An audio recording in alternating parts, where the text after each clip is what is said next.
Corona महामारी के इलाज के लिए बनाई गई DRDO की 2DG दवा की कीमत तय हो गई है। इसका उत्पादन कर रही डॉक्टर रेड्डी लेबोरेटरी ने 28 मई को बताया कि 2DG के एक पाउच की कीमत 990 रुपए रखी गई है।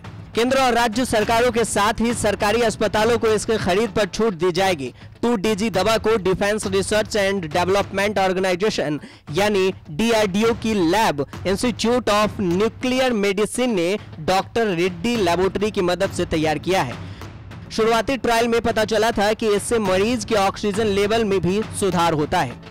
हालांकि सरकारी अस्पतालों, केंद्र और राज्य सरकारों को ये दवा कम कीमतों में उपलब्ध कराई जाएगी। सरकार की कोशिश है कि इस दवा के ज्यादा से ज्यादा डोज तैयार किए जाएं, जिससे कि कोरोना मरीजों को ऑक्सीजन लेवल कंट्रोल करने में मदद मिले। बता दें कि DRDO ने कोरोना की दूसरी लहर में तेजी के बीच इस दवा को लॉन्च किया था। DRDO की ओर से तैयार इस दवा को कोरोना के साथ जारी जंग के बीच एक नए हथियार के रूप में भी देखा जा रहा है।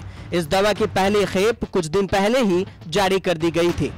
दवा की लॉन्चिंग के समय केंद्रीय रक्षा मंत्री राजनाथ सिंह और स्वास्थ्य मंत्री डॉक्टर हर्षवर्धन भी मौजूद रहे थे।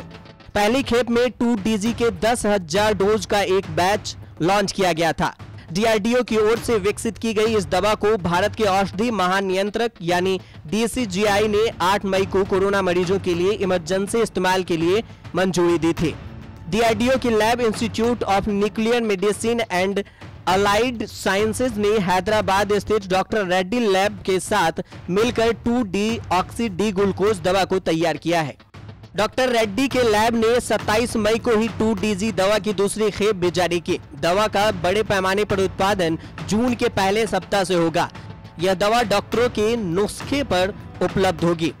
DRDO का कहना है कि 2DG दवा का उत्पादन भारत में आसानी से और प्रचुर मात्रा में हो सकता है, क्योंकि इस दवा को बनाने में ज्यादा जटिलताएं नहीं है। पाउडर के रूप में होने के कारण यह आसानी से पानी में घुल जाती है, जिसके बाद इसे पीना आसान हो जाता है। DRDO के प्रोजेक्ट डायरेक्टर एवं 2DG के वैज्ञानिक डॉक्टर सुधीर चंदना के मुताबिक इस दवा को 5 से 7 दिनों तक दिन में 2 बार लिया जा सकता है। फिर भी इसे लेने से पहले डॉक्टर की सलाह लेना बेहद जरूरी है। पिछले साल जब भारत में कोविड-19 की पहली लहर की शुरुआत हुई थी, तभी से INMAS के वैज्ञानिकों ने इस पर काम शुरू कर दिया था। मई 2020 में drugs controller general of India DCGI ने इस दवा के कोविड मरीजों पर फेज 2 ट्रायल की मंजूरी दी थी। यह ट्रायल अक्टूबर तक चले थे। ट्रायल में सामने आया कि दवा कोविड मरीजों के लिए सेफ है और रिकवरी में भी मदद करती है। नतीजों के बाद DCGI ने नवंबर 2020 में फेज 3 ट्रायल की मंजूरी दी। आखिरकार ट्रायल डेटा के आधार पर 9 मई 2021 को DCGI ने इस दवा के आपातकालीन इस्तेमाल को मंजूरी दे दी। ट्रायल में पता चला है कि 2DG कोविड मरीजों के इलाज में तो कारगर है ही, हॉस्पिटल में एडमिट मरीजों की ऑक्सीजन पर भी निर्भरता को कम करती है। बता दें कि देश में 44 दिनों के बाद कोरोना वायरस से सबसे कम मामले सामने आए हैं। स्वास्थ्य मंत्रालय के ताजा आंकड़ों के अनुसार पिछले 24 घंटे में 1,86,364 नए कोरोना केस दर्ज किए गए हैं। 3660 मरीजों की जान चली गई है। वहीं 2,59,459 लोग कोरोना से ठीक भी हुए हैं। न्यूज तक ब्यूरो।